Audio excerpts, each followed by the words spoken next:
కావచ్చు, లేకపోతే ఇతర పంటలు కూడా పండించే రైతులు ఇద్దరు రైతుల యొక్క పరిస్థితి కూడా చాలా దయనీయంగా కూడా ఉంది. దిక్కుతోచని పరిస్థితుల్లో కూడా మన జిల్లాలో, అనంతపురం జిల్లాలో కూడా ఉన్నారు.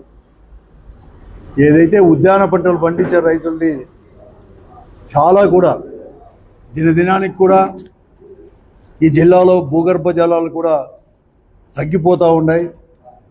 మీటర్ల కొద్దీ కూడా తగ్గుతూ పోతున్నాయి.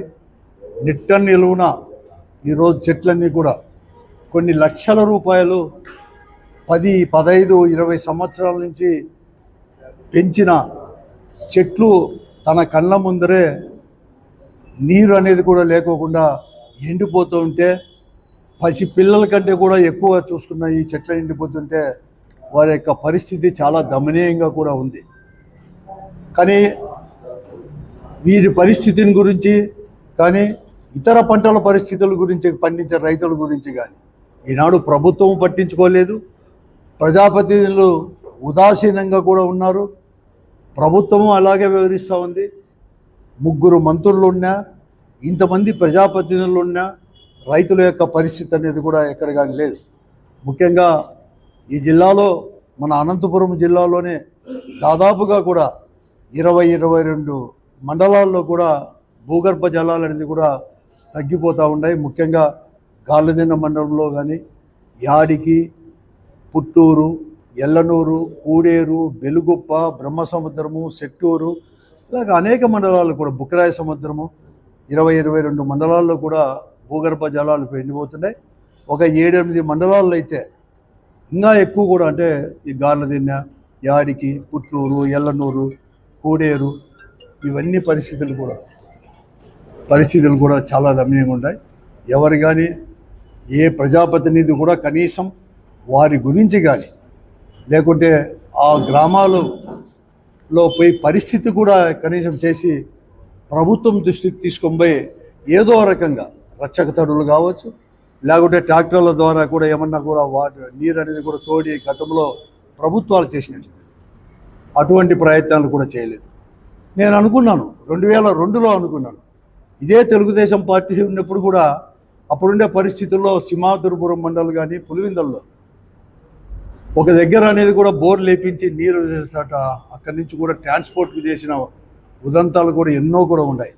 అలాగే రాజశేఖర రెడ్డి గారు ముఖ్యమంత్రిగా ఉన్నప్పుడు కానీ, లేకపోతే ఇతర వాళ్ళు కూడా ముఖ్యమంత్రి కూడా రక్షక తడులు కూడా అందించాము. ఈ జిల్లాలోనే మేమంతా కూడా ప్రజాప్రతినిధులుగా ఉన్నాము ఆ రోజు.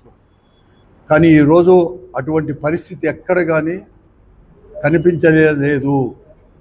కనీసం వారి గురించి కూడా ఆలోచన చేయలేని పరిస్థితి కూడా ఉంది. ఈ ఉద్యాన పంటల పరిస్థితి కాదు, కనీసం వీరు పండించిన దానికి కూడా, వీరు ఏదైతే ఉన్నారో దానిలో కూడా మార్కెట్లో కూడా ఎక్కడ కానీ మార్కెటే లేకోకుండా పోయి, మొన్నటి వరకు కూడా రైతుల దగ్గర చీనాకాయలు ఉండేటప్పుడు మార్కెట్ అనేది కూడా లేదు. 28, 18, 22, 23 రూపాయల టన్నుకు అనేది ఉండేది. అది 2 షూట్లు కూడా ఇచ్చేవాళ్ళు ఒక లారీకి 10 టన్నులకు కూడా, అంటే 2 టన్నులు ఫ్రీగా తీసుకొని పోయే పరిస్థితి కూడా ఉండేది. ఇప్పుడు మార్కెట్లో మామిడి కాయలకు ఉన్నట్టుండి కూడా తగ్గిపోయినాయి. ఒక 2-3 రోజుల నుంచి కూడా డ్రాస్టిక్గా పడిపోతూ ఉన్నాయి. ఇంకా అరటికి అవన్నీ చెప్పాల్సిన అవసరం కూడా లేదు. ఎక్కడ కానీ ఈ మార్కెట్లో ఇంటర్వెన్షన్ అనేది కూడా ప్రభుత్వం కూడా లేనిది.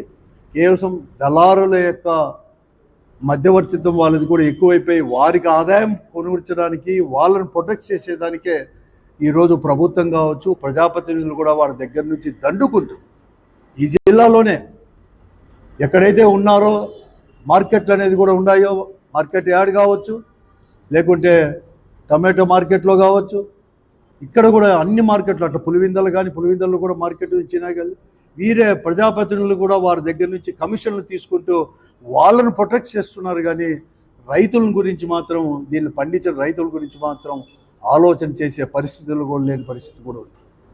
అలాగే ఈరోజు ఇతర పంటలు కూడా, ఈరోజు అనంతపురం జిల్లాలో తీసుకోండి, దాదాపుగా 8,48,000 ఎకరాలు మనకి అనేది కూడా సాగు భూమి కూడా ఉండేది అనమాట. ఇప్పటికే ఈ కూటమి ప్రభుత్వం వచ్చేసి 2 ఖరీఫ్లు అయిపోయింది, 2 రబీలు కూడా అయిపోయినాయి. కానీ ఎప్పుడు పండించినా కూడా వాళ్ళకు గిట్టుబాటు ధర అనేది కూడా లేదు. ఇప్పుడు కూడా పరిస్థితి కూడా అట్లాగే ఉంది. మొక్కజొన్న 2400 రూపాయలు ఎంఎస్పి రేటు ఉంటే ఈరోజు 1550, 1600. అలాగే ధాన్యానికి అంటే వరి పండించిన దానికి కూడా ఈ రబీలో కూడా 2000 పైన అనేది కూడా ఎంఎస్పి అనేది ఉంటే ఈరోజు 1450, 1500 రూపాయలు కూడా ఇచ్చి కొనే నాతుడు కూడా లేడు ఈ జిల్లాలో కూడా. కళాల్లోనే ఉండిపోయాయి. కొద్దిగా భయపడుతున్నారు ఎప్పుడైనా చిటుకులు రాలుతాయేమో అని చెప్పేసి. మొక్కజొన్న పరిస్థితి అలా ఉంది, ధాన్యం పరిస్థితి ఎట్లుంది. దాదాపుగా వేరుశనగ పంటన్నా చూస్తామంటే 3800 నుంచి 4100 రూపాయలకు ఉండాల్సిన క్వింటాల్ది ఈరోజు కేవలం 2500, 2600 రూపాయలకు కూడా కొనలేని పరిస్థితుల్లో ఈరోజు ఈ జిల్లాలోనే మనం అంతా కూడా చూస్తున్నాం. ఎక్కడ కానీ లేదు, మళ్ళీ పంట కూడా లేదు. పోతే పోనీ ఇవన్నీ కూడా తగ్గినాయని చెప్పేసి కన్జ్యూమర్స్ వినియోగదారుల కన్నా కూడా ఏమన్నా ఉపయోగం ఉంటుందంటే వినియోగదారులు ఎక్కడికి పోయినా కూడా విపరీతమైన రేట్లు. వేరుశనగ నూనె అనేది కూడా ఎక్కడ కానీ రేటు ఎక్కడ కానీ తగ్గలేదు. ముందు కంటే కూడా వేరుశనగ కాయలు మాత్రమే తగ్గినాయి, రేటు తగ్గింది, కానీ కొనే రేటు కానీ వినియోగదారులు మాత్రం మార్కెట్లోకి పోతే ఎక్కడ కానీ లేదు. పండ్ల రేటు కూడా అలాగే ఉంది.